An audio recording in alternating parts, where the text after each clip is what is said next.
Hi, Lizette. Let's take a look at this set of essays here. Okay.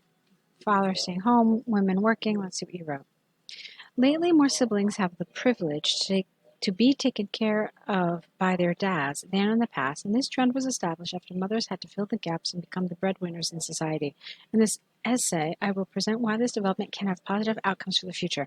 Okay, I love this sentence. Um, I don't know if I care for this word siblings. It's a little specific. So we use siblings to describe how, like, a brother and a sister, or how a sister and a sister relate to each other. But that's not necessarily the case. I mean, you could have a family with just one child, in which case they have no sibling. So really, the best word here would have just been children, honestly. Then, I also don't want you to use the word dad. The reason is that it's informal. So we avoid words like kids, we avoid words like dad, mom. Instead, just use the word father. It's far more appropriate. So this should have read, lately more children have the privilege to be taken care of by their fathers than in the past. And this trend was established after mothers had to fill the gaps and become the breadwinners in society. All right, and then it's perfect. And this also was perfect. So you've explained the reasons, you've explained that it's positive, so no problems. Let's move on. Firstly, nowadays more males have become now the expression is stay at home, okay? So more males have become stay at home parents to take care of their offspring for the simple reason that fewer of them can find jobs in South Africa. The government in this country is focusing on women's apostrophe S power, and therefore you need a comma here. A ratio between men and women employment. That's a little awkward, men and women employment. A better expression would be employed men and women, or men and women in employment. That would have been a better. Or, let's see, therefore, a ratio between men and women in employment. Yeah, that's fine. Is set in the labor laws because it's a ratio. That's your subject here. A recent journal article written by the South African Financial Center in Johannesburg explained that men have no other choice than taking over the caring roles of mothers in order to support their wives, that's a V here, with family responsibilities. Therefore, in my opinion, this can be a positive trend for the future when men are taking on this important function, singular, to care for their children. However, the entire family will have to adapt to this new trend. Okay, I want to talk about this a little more, the way you've developed this. So let's move on to the next paragraph, and then we'll talk a little further. Secondly, woman. It's a little weird. Why don't we say instead women with the plural? Okay, so women were forced to go out to work to fulfill the financial needs of their husband. No, their husbands used to do, and over the past decade, females in South Africa were appointed to high-profile positions because of the equal rights they gained in the country.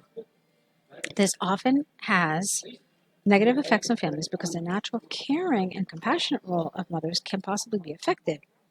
They have to adjust to perform in ways other than their natural instincts, which could cause conflict within themselves. And moreover, females have the opportunity now to live their past dreams, which were previously not accepted. A recent study done by UCT University in Cape Town showed that more women with an E, because we want the plural, want to be treated equally by society, and this is evident when looking at the study subjects. Women, again with a plural, chose over the past few years, for instance, engineering and agriculture. I believe that doing what you love and what you are good at will have positive outcomes and will not have a negative impact on family life. All right, let's read the conclusion, then we'll talk about this. To conclude, mothers and fathers can both assist with the dynamics of keeping a family afloat, as long as both parents commit and still act as a unit in order to contribute to the finances and raising their children. Children just need love and have the right to be protected. Okay, I like your conclusion very much. And I love that you used the word afloat. That was great. Let me tell you what I want to talk about. I kept saying, okay, we'll talk about this later, we'll talk about this later. Now, what did you do? You talked about the reasons and then why you thought it was positive. That's how I understood this, right? So let's take a look at this.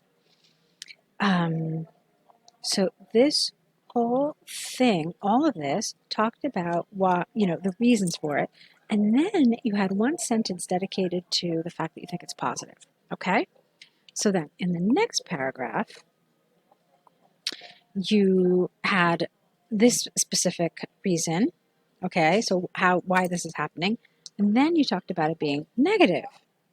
Okay? And then you talked about it being positive. I mean, this is kind of positive, right? And then this kind of is positive. So I was kind of confused about what was happening here. I didn't feel that it had a central idea. Okay, so let me tell you how I recommend people deal with these kinds of questions. So you've got two questions here, right?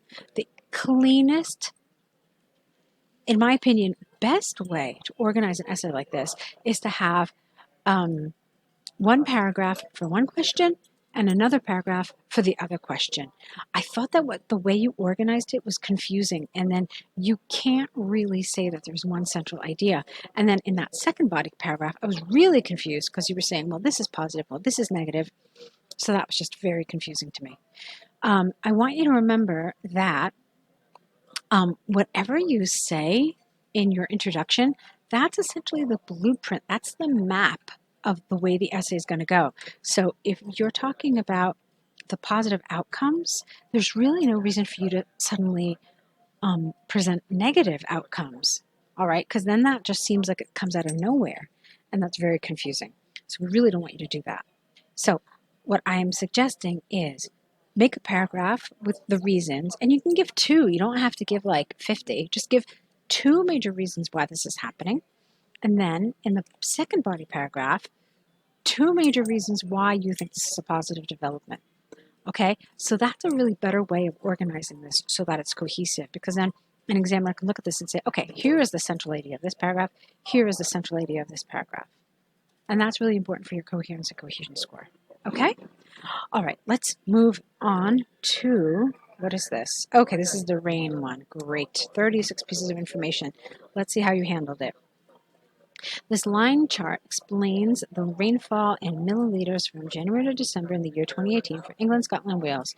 Overall, all the countries showed fluctuations, and England and Wales had almost the same amount of rain in January and December. And to the contrary, Scotland showed a slight decrease of rainfall in December. Okay, that's a little too detailed. That's not really what an overview should contain. So, because you didn't give us numbers, but essentially you're really dealing with details, and that's not exactly what an overview is supposed to do. The overview is supposed to give us the main overall thing, the thing that really sticks out, the thing that is most obvious as soon as you look at the chart. You're absolutely right. There is fluctuation in all three countries throughout the year. But if you look at it, you can see that on average, one country was higher than the rest, and that country was England. You see, it didn't have any of those lows that the other two had. So that's something you could have said. You could have said that all the countries showed a fluctuation, and England, on average, had the highest rainfall. And then that's it, okay? No data, no specifics, no, had the same as this. No, just clear, clean, crisp, the most obvious thing, the first thing that that really sticks out at you. Okay. On the one hand, in January 2018, England had just over 115 ml of rain, which was 75 more than Wales, with only 40 milliliters of rain in the same month. Throughout the period, England experienced minor fluctuations, while Wales had a sharp increase in May with 115 ml of rain, after which a drastic drop to 50 was measured. This trend repeated itself in July and was measured just below 50 ml, and another rise was seen in November, and then rainfall dropped significantly again in December to approximately 51. Okay, so what are you telling me here? You've told me very little about England. So what are you telling me? Let me just take a look at this. You're telling me where it was in January, and then minor fluctuation, so I have no other information. And then for Wales, I have that first month, I have January, then I have May, and then I have July, and then November and December. So for England, I have one piece of information, and then for Wales, I have 5. Okay, so I'm just keeping that in mind. On the other hand, it is seen that Scotland had drastic fluctuations over the period, especially in January to April, and then again in October to December, when it didn't outrace, but you can't really say it outran either. Maybe you could say it outrained. I'm not really sure if that's even a word. But how about when it surpassed? That's a good word here. When it surpassed England and Wales to reach 130 ml in December. Scotland receives the least rain in June 2018 with only 75 milliliters. All right, so what have you got here? You don't have a lot of information for this. You've given us basically 2 data points here.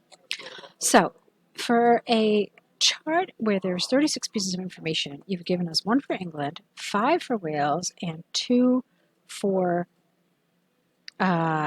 Scotland, right? Scotland? Yes. So I'm going to tell you that I don't think you selected really, really great pieces of information. So before I say that, though, I do want to say that I thought your language was excellent, really very, very good grasp, very good language used, vocabulary, grammar.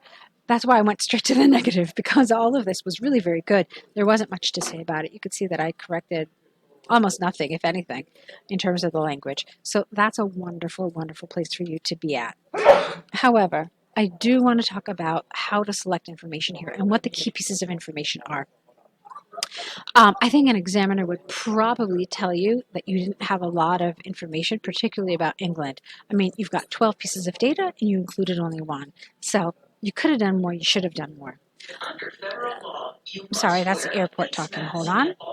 Let me tell you what I think the key points here are. I want you to remember that when you're looking at the graph of a year, it's basically telling you a story. It's telling you the story of rain throughout 2018. All right, and when you hear a story or when you read a story, what do you want to know? You want to know the beginning, you want to know the end, and then you want to know some of those key points at the beginning, in the middle, rather. Okay, in the middle, not in the beginning. So what are those key points here? Well, obviously it's January and December. You want to know where it started and where it ended. And then I think the key points are this low here, and then these highs. One of those highs happens to be also the end of the year. So for England, you're essentially talking about 1, 2, 3, 4, 5. So to give you an idea of what that would have sounded like, it would have been England began the year with approximately 110 ml of rainfall. It fluctuated over the next few months, reaching a low of 75 in June. The following month, however, saw the first of 3 high points. So July showed approximately 135 ml in rain, and this was continued again in September and December. That's it. Okay? So something along those lines, just give you an idea about the way you can kind of talk about this information. So what do you know? You know where it started, you know that low point, and you know those 3 high points and where it ended. And then I would do the same thing with the other ones as well. So just to give you a sense here, for Scotland, what are the important points? 1, 2, 3, 4, 5. Okay? And then for Wales, it's a little different. Here you've got 1, 2, 3, 4. Now, why do I say that? Because this is the only time in this graph that we see a plateau. It's the only period of stability, and so it's definitely worth mentioning. And then, of course, 5. So that's how I would do this, and you can see that I didn't get into the details. We know that there's tons of fluctuation, but I pointed out the highs, I pointed out the lows, and the beginning and the end. So that's how I'd like to see this. I hope you found this helpful. I'll send this back to you immediately so you can continue with the course, and I'll wait to see what you do next. Good luck.